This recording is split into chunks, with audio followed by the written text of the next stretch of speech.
আজকের ভিডিওতে আপনারা দেখতে পাচ্ছেন বর্ধমানের নবাবহাটের 108 মন্দির।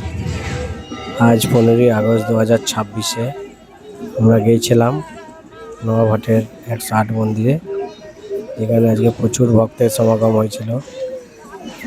দেখতে পাচ্ছেন কি সুন্দর মন্দিরগুলি, এবং মন্দির খুব পরিষ্কার পরিচ্ছন্ন।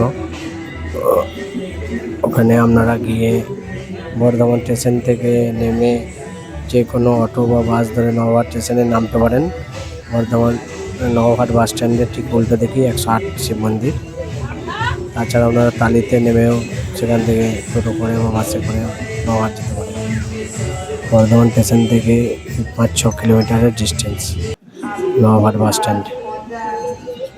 দেখুন সুন্দর সুন্দর পুকুর কাটা আছে, এখান থেকে মানুষ জল নিয়ে মহাদেবের মাথায় ঢালছে। এখানে প্রচুর মাছ আছে, দেখতে পাচ্ছেন কত রকমের মাছ।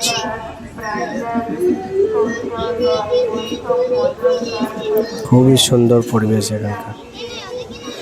ওখানে গাড়ি রাখার ব্যবস্থা আছে, জুতো রাখার ব্যবস্থা আছে, আপনার সমস্ত ধরনের ব্যবস্থাই আছে। মানে 5 টাকা করে পার হেড টিকিট কেটে আপনারা ভেতরে ঢুকতে পারবেন। এবং ওই টিকিটটা যেটা না হয় সেটা শুধুমাত্র ওই মন্দির পরিষ্কার পরিচ্ছন্ন করার জন্য, পরিচ্ছন্নতা পারপাস একটা টিকিট নেওয়া হয়। এবং মোটরসাইকেল রাখার জন্য 10 টাকা করে ফিজ, এবং গাড়ি রাখারও ফিজ 10 টাকা। দেখুন কত ভক্তের সমাগম। এখানে মানুষজন ধূপকাঠি প্রদীপ আদি জ্বালায়।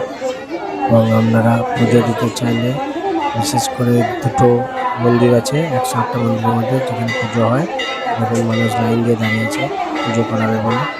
আর আপনি যদি না চান যে পুজো করাতে, আপনি যদি ডাইরেক্ট শিবের মাথায় জল ঢালতে চান, তাহলে আপনি জল ঢেলে বেরিয়ে আসতে পারেন, 7 জনের করে লাইন দিতে হয় না।